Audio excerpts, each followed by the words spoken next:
ወደ እናትህ ቤተክርስቲያን ስትመለስ ክርስቶስን አግኝቼዋለሁ ብለህ ታስባለህ?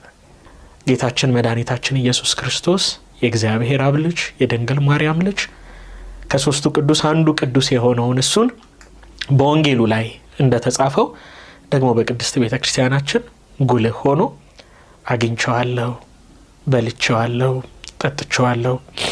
እድሜ ዘመኔንም እርሱን እያመለኩኝ እርሱ የሰጠኝን ደግሞ ስጦታዎች እናቴን እመቤቴን ቅድስት ድንግል ማርያምን፣ ቅዱሳኑን መላእክቱን፣ ጻድቃኑን ስለሱ ዋጋ የከፈሉትን ሰማዕታቱን በቤተክርስቲያን ውስጥ እያከበርኩኝ አሁን ይሄ ሶሎ የሚባል ህይወት ውስጥ ወይም የብቻ ህይወት ውስጥ አይደለሁም ያለሁት። በቃ ወደዛ ወደ ቅዱሳን ህብረት ገብቻለሁ። በጣም ምናፍቀው መዝሙር ደግሞ ነበረ ሰንበት ትምህርት ቤት መጀመሪያ ዓመት ላይ ገና ለመጀመሪያ